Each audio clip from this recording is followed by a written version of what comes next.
Negotiations over trade are always done simultaneously by all of the corporations that are concerned with it among themselves and between them and the governments over whom they have whatever power they may have. That's one set of discussions. Then there are discussions among the political leaders of the countries that are discussing this subject. And then there are the professional media managers whose job it is to frame and control what is leaked to the media or what is told to the media. In other words, you and I are looking at bits and fragments and trying to make sense of it. That's what we're dealing with. Therefore, any given day's comments, especially by an on-again, off-again president like Trump, has to be taken not just with a grain of salt, but with a mountain of salt.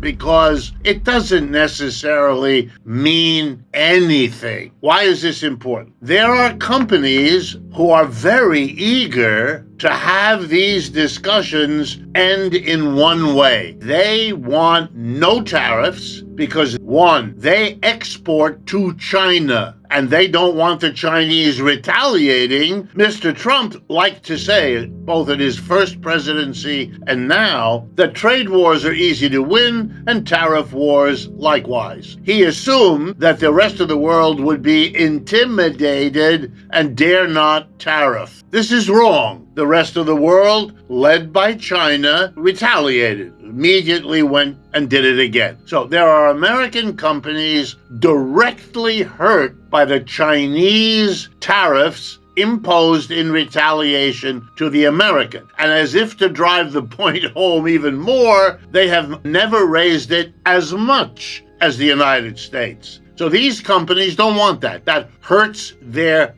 business. Now the second issue for these companies. Many of these companies have made huge investments in China over the last 30 to 40 years. I'm talking hundreds of billions of dollars to produce in China for the American market. That's what so many Americans are feeling. The loss of good jobs, manufacturing jobs, unionized jobs, where the factories were closed down in Chicago or Cincinnati or New Jersey and moved to China, right? The whole premise of that, the profitability of that, and remember, these companies borrowed billions from American banks to do this, depends on being able to sell those products made in China by an American company back into the U.S. market. When Mr. Trump puts up tariffs, they can't do that. For those Americans who pay attention, and that's few on this subject, you will note that the United States Chamber of Commerce is against all of these tariffs. Their lobbyists are working night and day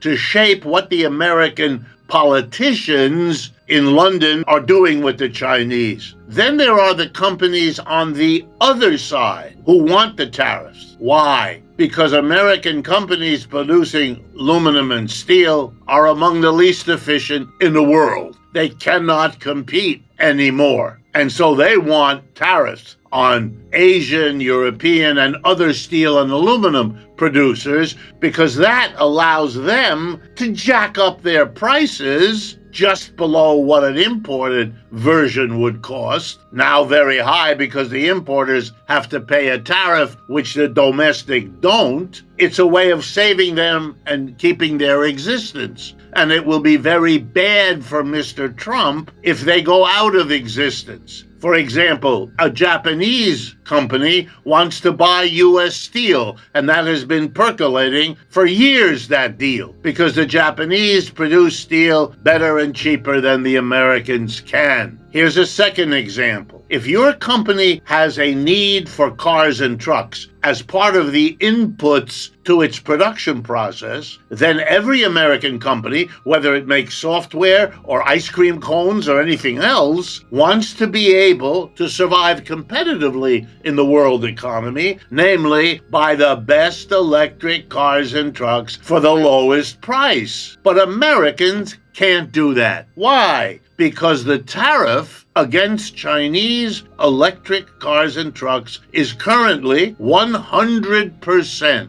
27% of that was put on by Trump in his first administration, and it was raised to 100% by Joe Biden. Okay, every American company, including the many who don't even know what I've just told you, those companies have an interest, and enough of them know about it. Their lobbyists are saying, get rid of that. We want to be able to compete with the ice cream company in Canada or the, what you name it, software plant in Mexico or anywhere else. They buy BYD trucks from China and use them. We can't. We have to pay more for an inferior GM, Ford, Tesla car or truck. This is dangerous for the American economy. Mr. Trump can't say that because if he admits what I've just said, he would then have shown the American people that what he's doing is not about what's good for America. It's making a choice between one group of businesses that are pushing him in one way versus another, and that's what he's actually doing, just as Mr. Biden did. But the I'm putting America first is then exposed, so he can't. That's why he can't explain any of this and has to talk in abstractions. And that's why when his handlers tell the media what they're doing, here's what comes out. The discussions in China, in London with the Chinese, are to make sure we get access to rare earths. How what a lovely story. It makes such sense. We don't have access. We're going to get access, and our wonderful president is managing this. The U.S. documented statements around their meeting with the Chinese in London. Taking any of that seriously is like the attempt to understand current world affairs by finding an old classic comic book in your attic, leafing to the middle of it, whatever page it is, and actually expecting something to emerge from those pages that will clarify what's going on. The two things have nothing to do with each other, which is why I've taken this time to try to give you an idea of what's actually going on as opposed to the noise being publicized. I like Marx's quotation. I think to understand the state as the executive committee gives you a lot of insight into what it does and why it does it. But it leaves open, as Marx elsewhere makes very clear he knew, it leaves open the question, could there be circumstances under which one or another faction of the bourgeoisie is able to capture the executive committee, to make it function not so much in the general interest, as it normally would be expected to do and does, but for a period of time favor one or another group within. It's kind of the same thing that happened if you look at any court of any ancient king. Was the king absolute? Yes. Did he reign over all the nobles? Yes. Did the nobles sometimes, however, conspire in one way or another to undo or to manipulate the king? Well, the answer is we are grateful to William Shakespeare because that's most of what he wrote about. That exact thing happening when one or another duke or earl or somebody else captured the king, became the king himself, all of the usual conspiracies of feudalism. Well, that can happen in capitalism too. And now you can take it another step, which a number of Marxist theorists did, Lenin in some ways, Gramsci in some ways, and others. It's usually a sign of extreme stress in a society when this happens. When one or another part of the bourgeoisie, of the capitalist class, finding itself in desperate circumstances, then they may take the step of seeking to control the executive committee, the state, so it works in their favor, trying to get the other parts to take a back seat. And so these Marxists then took that idea and they began to show, and I would argue, that when you see extreme stresses is when you see the executive committee becoming partisan one way or another. And I don't mean to bring a different subject into us, but look at the decision of this government to send the military to repress its own people in Los Angeles